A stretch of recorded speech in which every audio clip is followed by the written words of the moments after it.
আছো বঙাইগাঁও জিলাৰ সিজনগ্ৰাম শিক্ষাখণ্ডৰ অধীনত থকা মাছপাৰা প্ৰাথমিক বিদ্যালয়। প্ৰথমে কিছু দৃশ্য দেখাব বিচাৰিছোঁ ND24 দৰ্শকসকলক। এইখন হৈছে মাছপাৰা প্ৰাথমিক বিদ্যালয় আৰু এই বিদ্যালয়খনত বৰ্তমান এজনো ছাত্ৰ ছাত্ৰী নাই, কিন্তু শিক্ষক আছে দুগৰাকী। শিক্ষক শিক্ষয়িত্ৰী দুগৰাকী আছে আৰু সেই শিক্ষক শিক্ষয়িত্ৰী দুগৰাকী কিন্তু আজি বিদ্যালয় বন্ধ কৰি ৰাখিছে, কাৰণ এই বিদ্যালয়খনত এজনো ছাত্ৰ ছাত্ৰী নাই।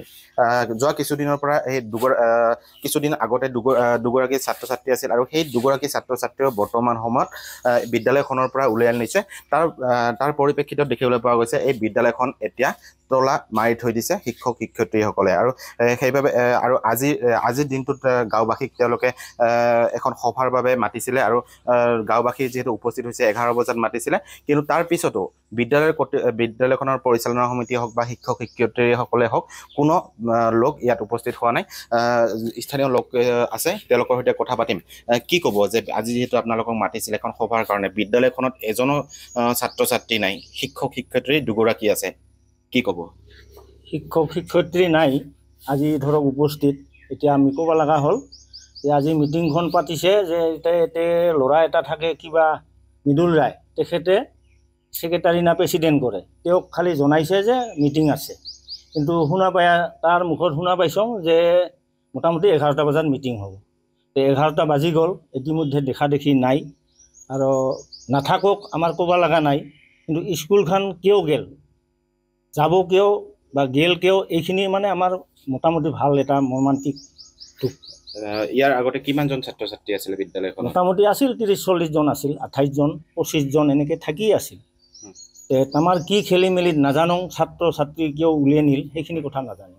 কি কাৰণে আচলতে যিহেতু আপোনালোকে স্থানীয় লোক ইয়াৰে বা বিদ্যালয়খনত পূৰ্বতে বহু ছাত্ৰ ছাত্ৰী আছিল, কিন্তু বৰ্তমান সময়ত এগৰাকীও ছাত্ৰ ছাত্ৰী নাই, কি কাৰণে? ধৰক চাওক, যেতিয়া স্কুলখন ধৰক চৰকাৰীকৰণ হোৱা নাছিল, চৰকাৰীকৰণ নোহোৱাতে সেই স্কুলখনত আমি ওতঃপ্ৰোতভাৱে জড়িত আছিলোঁ।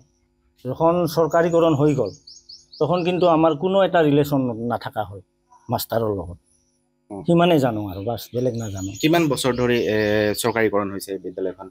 সেইটাইতো কথা হ'ল, অনুমানিক মানে এখন ক'ব লগা হ'ল। বেনাৰ কিমান মোটামুটি চৰকাৰীকৰণ হোৱা 10-12 বছৰ কিবা এনেকুৱা লাগে আৰু কি হোৱা। যেতিয়াৰ পৰা চৰকাৰীকৰণ হৈছে তাৰ পিছৰ পৰা আমাৰ কোনো ৰিলেশ্যন নাই আমাৰ লগত মাষ্টাৰৰ। তাৰ পিছৰ পৰা ছাত্ৰ ছাত্ৰীৰ সংখ্যা কমি গৈ আছে।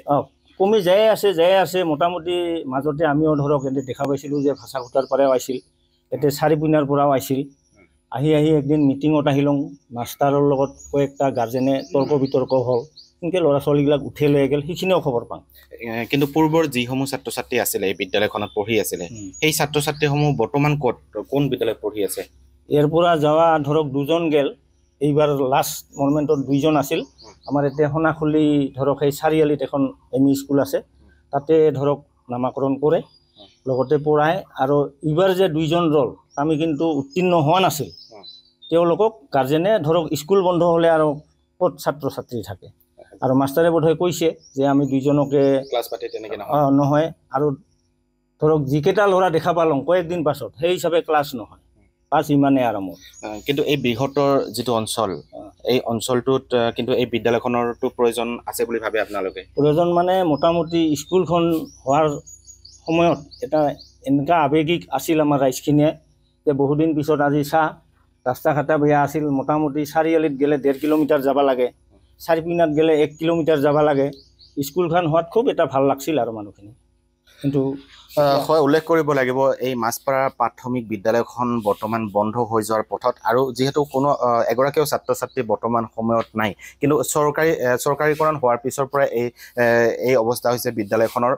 পূৰ্বতে এই বিদ্যালয়খনৰ 30-ৰ পৰা 40 গৰাকী ছাত্ৰ ছাত্ৰী আছিল, আৰু সেই ছাত্ৰ ছাত্ৰীসমূহ যেতিয়া চৰকাৰীকৰণ হ'ল তাৰ পিছৰ পৰাই লাহে লাহে বিদ্যালয়খনৰ ছাত্ৰ ছাত্ৰীৰ সংখ্যা কমি গৈ আছে। আৰু বিদ্যালয়খন যিহেতু চৰকাৰীকৰণ হৈছে আৰু চৰকাৰীভাৱে প্ৰায় সকলো সুবিধা লাভ কৰিছিল এই বিদ্যালয়খনে। আমি কিছু দৃশ্য দেখুৱাব বিচাৰিছোঁ। ইফালে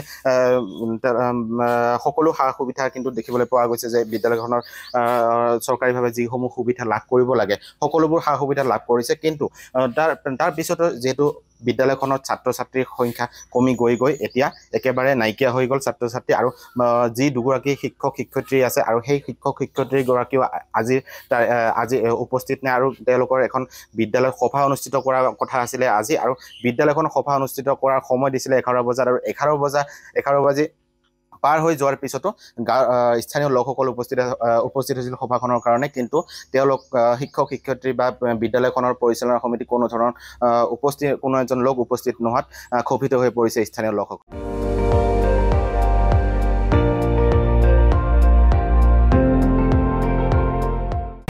আপুনি চাই আছে ND24 সৰ্বশ্ৰেষ্ঠ নহয় সৰ্বোত্তমৰ দৌৰ